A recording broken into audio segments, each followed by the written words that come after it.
గుంటూరు జిల్లా మంగళగిరి క్రికెట్ స్టేడియంలో Andhra premier league నిర్వహించనున్నట్లు ఏసీఏ అధ్యక్షుడు కేశినేని శివనాథ్ తెలిపారు. ఏసీఏ ప్రధాన కార్యదర్శి సానా సతీష్ బాబుతో కలిసి ఆయన స్టేడియాన్ని పరిశీలించారు. మే నెలలో ఏపీఎల్ మ్యాచ్లు నిర్వహించనున్నట్లు వెల్లడించారు. అప్పటికి మైదానంలో అవసరమైన మౌలిక వసతులు పూర్తి చేసేలా చర్యలు తీసుకుంటామని తెలిపారు. అలాగే మంగళగిరి, మూలపాడు క్రికెట్ మైదానాల్లో జోనల్ మ్యాచ్లు నిర్వహించేందుకు కూడా ఏర్పాట్లు చేస్తున్నట్లు చెప్పారు.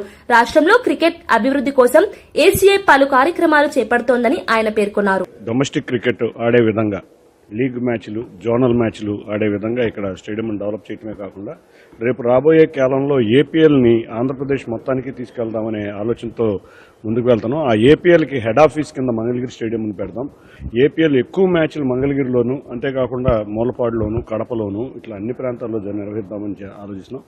దానిలో భాగంగా మంగళగిరి స్టేడియంని సందర్శించి వర్కులు ఏమేమి జరుగుతున్నాయో పరిశీలిద్దామని వచ్చాం.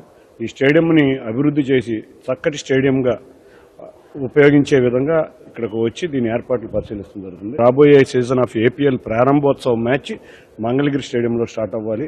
మేము ఈ 45 నుంచి 60 రోజుల లోపల మొత్తం మంగళగిరి స్టేడియంని రూపురేఖలు మార్చి డొమెస్టిక్ క్రికెట్ ఆడటానికి వీలుగా, అదేవిధంగా మా ఆలోచన దీన్ని స్పోర్ట్స్ సెంటర్గా మార్చి డిఫరెంట్ స్పోర్ట్స్ కూడా ఎలా ఉపయోగించాలి అన్న ఉద్దేశంతో మాస్టర్ ప్లాన్ అవి వేయటం జరిగింది. Andhra cricket association centre of ఎక్సలెన్సీగా మార్చి మూలపాడులో కూడా 2 గ్రౌండ్లు ఉన్నాయి. అక్కడ కూడా ఒక 50 రూములు నిర్మించడం జరుగుతుంది. అదే మంగళగిరిలో కూడా 100 నుంచి 150 మంది ప్లేయర్లు ఇక్కడ ఉండటానికి అనువుగా రూమ్స్ నిర్వహించి ప్రతిదీ కూడా ఇక్కడే అనువుగా ఉండేటట్టు ఫిజియోథెరపిస్టులు కానీ, డాక్టర్స్ కానీ ఆ విధంగా ఆలోచనతో ముందుకెళ్తున్నాం.